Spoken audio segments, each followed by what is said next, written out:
Hi and welcome to the video. In this video, I'll be reviewing Arijit Singh's latest song, which has been sung by him and he has composed it as well. It's his composition debut. The song has been written by Shloke Lal and the title of the song is Rihaa.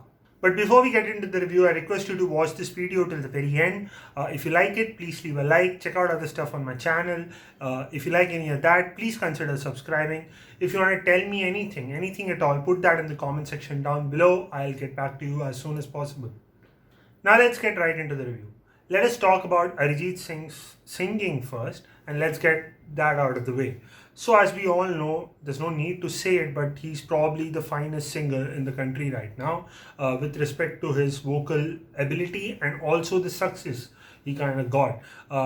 If you take a balance of both, I think Arijit is the perfect mix that you can find in the country right now. So as usual, he does a great job. He composes a dream for himself, right? So he composes a tune where he can showcase his vocal talent. So if you see, there is a particular range to the song. There are some lows, there are some high notes where he can prove himself, and he does it beautifully. Because the song is a bit philosophical, he has to emote, he has to sound contemplative, he does that also beautifully. Uh, the only thing I did not like about his vocals was that why did he go for processing it so much? Like there is heavy processing on the vocals. I guess it is to go with the mood of the song, which is very contemplative and ambient. But Arijit Singh's voice on its own can create that magic, and it does come out. That magic comes out in certain places, but most of it is heavily processed. Too much reverb, really compressed. It's almost like he's staring right at you and singing. So I don't know why they did that, but maybe to make it sound personal. But I did not like that part, that vocal processing part of his vocals that much. Now let's talk about the lyrics of the song. Lyrics have been done by Shloke Lal.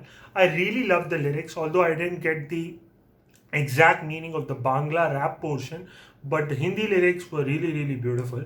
And kudos to the entire team and Arijit to select a philosophical kind of a song, contemplative kind of a song where it's about thinking about how to connect with the universe, with a higher power or whatever you believe in, and how to immerse yourself into it and look at the real meaning of life and the current condition of life.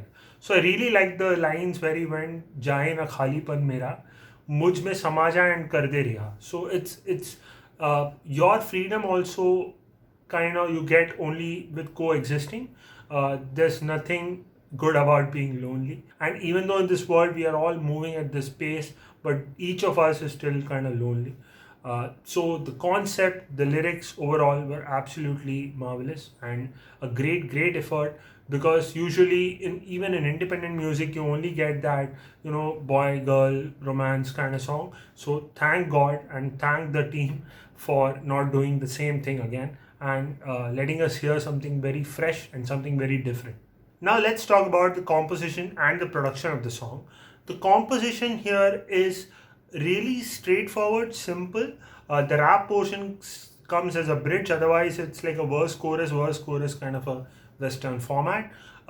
Though it's not very catchy or hooky at some places, it falls more into the singer-songwriter kind of a category, where the songwriter or singer is trying to tell a story really, instead of going for a killer verse, then a very catchy chorus, and again a killer verse, and then a big chorus. It is there, but the kind of way in which it is done is very singer-songwriter kind of thing, where the song is being created to tell you something, make you feel something, rather than say, "Oh wow, great catchy hook, great catchy verse." Nothing like that. It is a immersive kind of an experience which I really liked. Now let's get to the production. The production here is heavily influenced by modern day pop, which is again heavily influenced by lo-fi hip hop and hip hop in general. So if you listen closely to the hi-hats and the snare sounds, you'll find those hi-hat rolls which you get a lot in hip hop and rap music, and the sound selection, especially the drum sounds, are pretty much what is going on in modern hip hop these days. So it's very hip hop influenced. The ambient sound and the immersive sound you get, because this is again an influence from lo-fi hip hop I don't know if many of you know what the genre is. You can Google it. It's basically easy listening songs, laid back, chill kind of songs.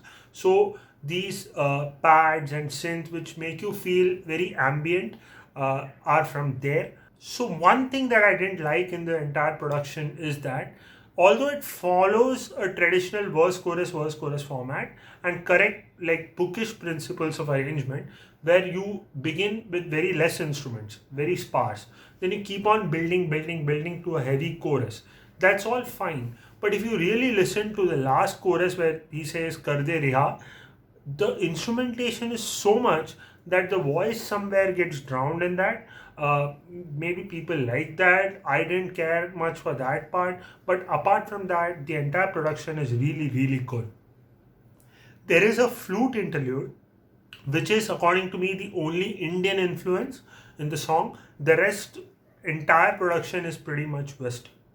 There are guitars and some other plugged instruments, but they are only used as rhythm or like a chord progression going underneath the entire production, but they don't get a solo or they are not prominently featured. There are other small ear candy things here and there, but overall the production is really, really good, except for the couple of things that I told you about. Let me just say one quick thing about the video. Although the video is very original, goes with the mood, goes with the song, goes with the lyrics, the idea somewhere seems to have been inspired from old Ed Sheeran videos where he used to portray himself as a puppet, most notably in songs like Sing, if you see. So, although they haven't copied any exact thing or exact shot or anything, but the idea of doing puppets kind of, I think, comes from there. I'm not sure if Ed Sheeran was the first person to do that, but that's a very, very popular idea, right? So you can't help but make that comparison, although nothing seems lifted or copied. So that's it for the review. If you watched it till the very end, thank you. Please leave a like if you can. If you want to tell me anything, put that in the comment section down below. Check out other stuff on the channel, and if you like anything, please consider subscribing, and please watch this space for more such videos. Thank you.